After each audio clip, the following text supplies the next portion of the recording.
Good morning again, dear students. I am here with new and second part of snapshot, the lesson number 1, and the name of that lesson is the summer of the beautiful horse.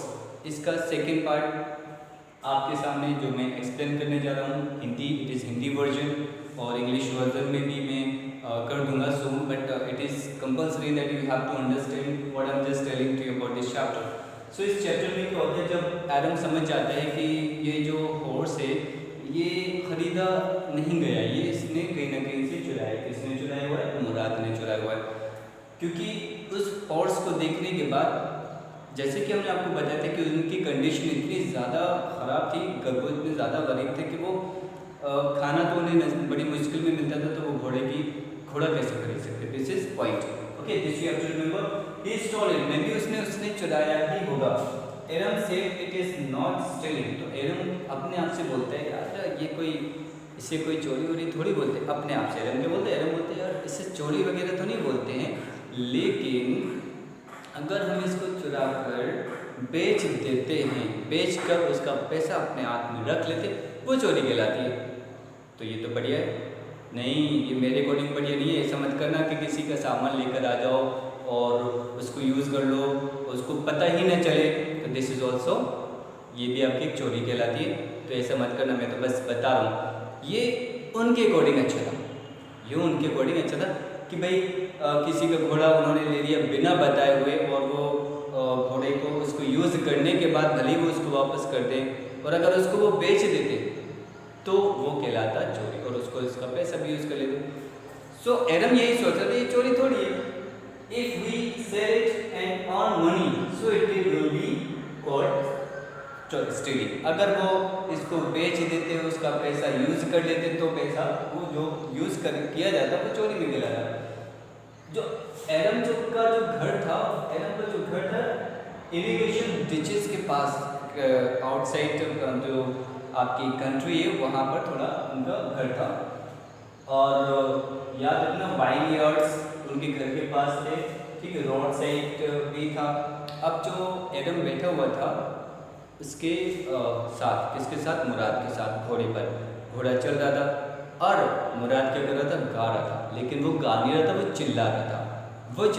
और एरम उसकी बातों को सुन रहा था. लेकिन अचानक एरम फिर बताते हैं कि वो क्या बताते हैं कि खुशरो एक उनके परिवार में कोई ना कोई एक ना एक पागल होता ही था. उनके एरम के परिवार में कोई ना कोई पागल होता ही था, और लोग मुराद को भी पागल मानते थे, ठीक है. सिवाय किसके? एरम नहीं मानता था पागल, बाकी सारे लोग उसको पागल मानते थे. बट खुशरो जो कि एरम के अंकल है, खुशरो जो कि एरम के अंकल है, वो भी पागल टाइप के, बहुत गुस्से टाइप के, इम्पेशेंट टाइप के हैं. और जो मुराद के फादर है ज़ुराब.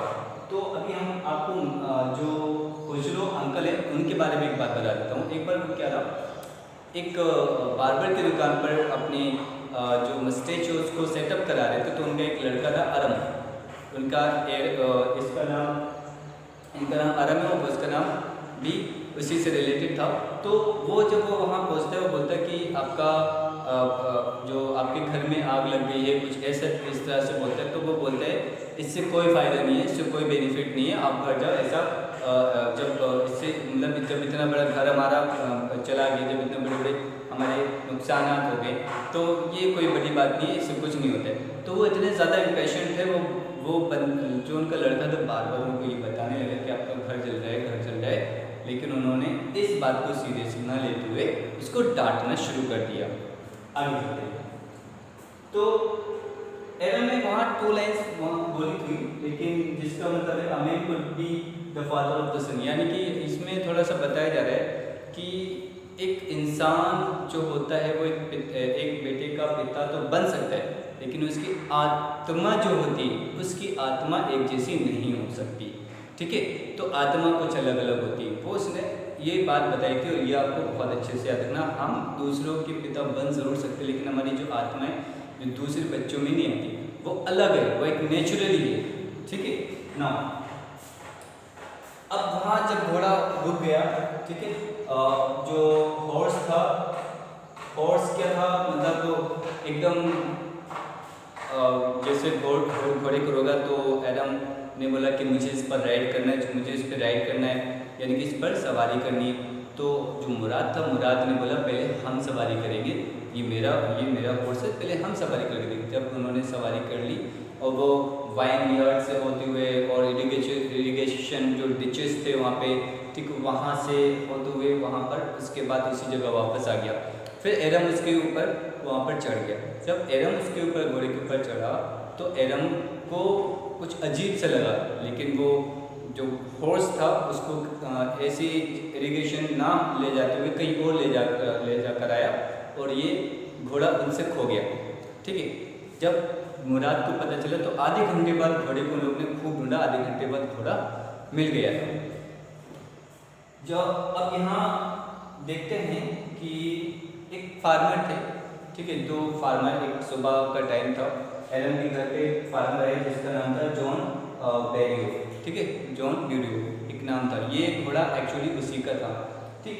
तो उसके अंकल थे, खुशरो थे। जॉन बेरियो ने जब उसको मतलब उन्होंने बताया कि एरन की माँ ने उनको कुछ कॉफ़ी और कुछ सिगरेट वगैरह दी, तो लेने के बाद वो जो किसान था, उनका नाम जॉन बेरियो के किसान, ठीक है, ये किसान थे, ठीक। तो किसान ये बोलने लगे कि मेरा घोड़ा था, मेरा घोड़ा हो गया। तो उनके अंकल जो कि खुशरो हैं वो फिर से क्या हो गए, गुस्सा हो गए।